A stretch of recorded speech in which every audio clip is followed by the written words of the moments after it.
There's a term I keep hearing and thinking about, and that term is opportunity cost. If you went to economics school, you're familiar with it, but I've been hearing it around, if I choose one thing, that means I can't choose another. Fine, makes sense. But lately it's been following me around a little bit. Every time I say yes to recording this podcast, I'm saying no to something else. I'm not answering email. I'm not building my website. I'm not getting ahead on client work or catching up on client work. I'm probably not folding the laundry. And let's be honest, I wasn't folding the laundry anyway, but you get the point. Every choice we make on how to spend our time comes with a trade-off. And that started to feel even more true as an entrepreneur, solopreneur, solo breadwinner. There isn't just one thing I could be doing at any given moment. There's about 79. Should I write a newsletter this week? Should I post on LinkedIn? Should I finally get serious about Instagram? Is this workshop idea in my head worth pursuing? Maybe I should write a book. Everybody says you gotta write a book. Or let's do a quiz. Or the emails that are aging like a fine wine in my inbox. I can only hope that my responses pass the sniff test by the time I get to them. But it's like every day we're standing in front of one of those Cheesecake Factory menus, except for instead of 247 appetizers and salads and cheesecake, it's content marketing avenues we could go down. And the older I get, and maybe this is just my ADHD talking, but I kind of suspect that's not the only thing going on here. I find myself less worried about how many hours I have in the day and more what I ask my brain to do during those hours, because every blank page is expensive. Every time I sit down and think, okay, what should I write about today? What should I post? Or should I finally plan that webinar? I'm spending mental energy. Those tiny little decisions all day long add up, and they better deliver on the investment I've made in them. When I started planning my flywheel discussion for my latest podcast launch accelerator cohort, I remembered, oh wait, I have a framework for this. I should probably put it to the test. And it exists because entrepreneurs and podcasters who are creating in service to their business or thought leadership are stretched thin. And yes, we never have enough time, but we also have a limited capacity for clear, creative thinking each day. All of these considerations are less about the time problem and more about the cognitive load problem, because every one of these choices asks something of a most valuable resource, our brain. No wonder many of us end the day feeling mentally fried and like we didn't get that much done. So I started thinking more about it, and I thought the greatest ROI in podcasts, you know I love my ROI, is in the relief and the space, the mental space, and yes, the time they return to us. If they reduce the number of decisions we have to make tomorrow because we made one really thoughtful decision today, I think it's more like a return on thinking.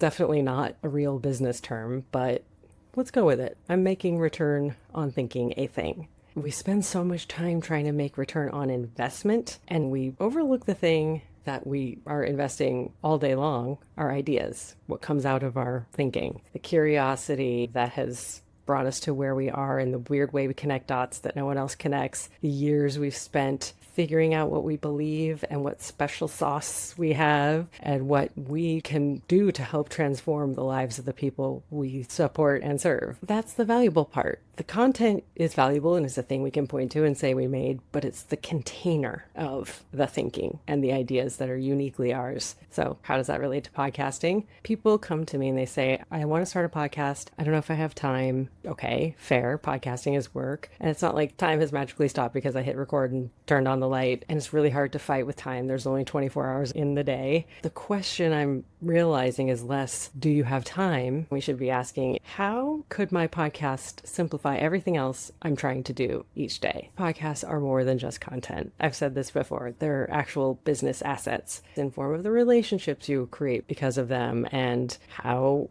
you show up in the world, and people, you can tell people you have a podcast and, oh, isn't that great? I always wanted, but they also reduce your cognitive load while increasing the return on your thinking. Let me show you what I mean. Imagine two entrepreneurs. The first writes a LinkedIn post on Monday, newsletter on Wednesday, webinar on Friday, Instagram captions over the weekend. Lord knows I have. None of those things are bad at all. They're probably teaching them something and getting them in front of other people. They probably are full of good ideas. Every single one starts from zero. Every blank page says, okay, what are we talking about today? Every platform requires a fresh burst of creativity. Every decision asks the brain to spin up something new all over again. Now, imagine entrepreneur number 2. Instead of starting from scratch 4 different times, they sit down and record one thoughtful podcast episode. I'm biased, but also it is such a rich medium. Living inside each podcast episode is so many things, maybe too many, probably a me problem. A single episode routinely spawns all of these things for me on the regular.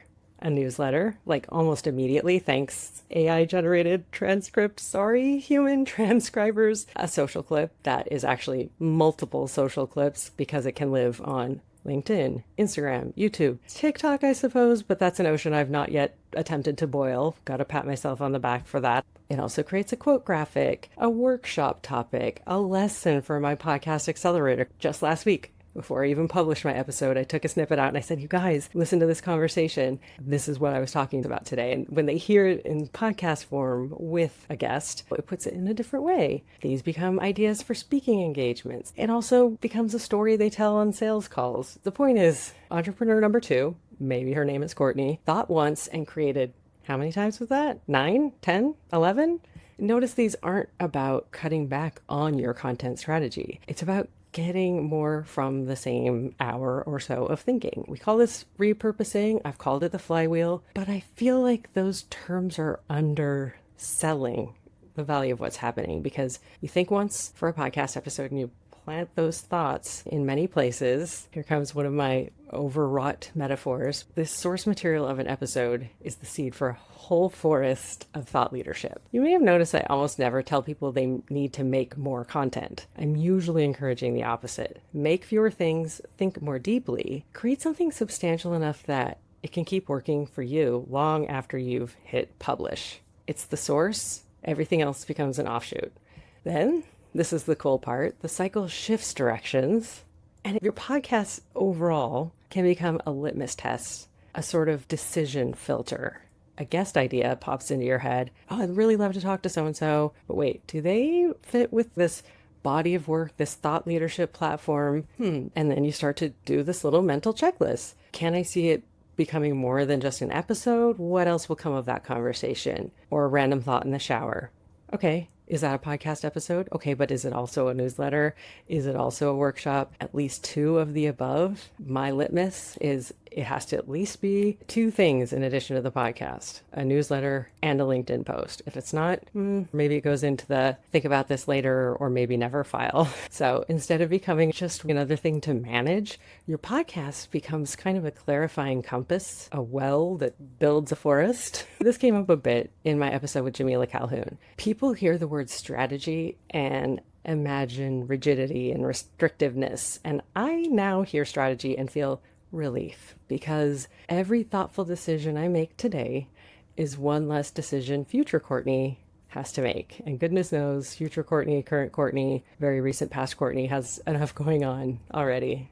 So I guess that's what I give to you. If you've been wondering if a podcast is worth the effort, the question becomes not about the time you have, but maybe a calculus that's, okay, all the time I've been spending doing all of those other things, what if I could condense it into one thought session about my podcast that involves some of this litmus or decision-making rubric of, okay, I know when I sit down to write the newsletter, it's basically already written, if that's one of the things in my overall holistic content strategy.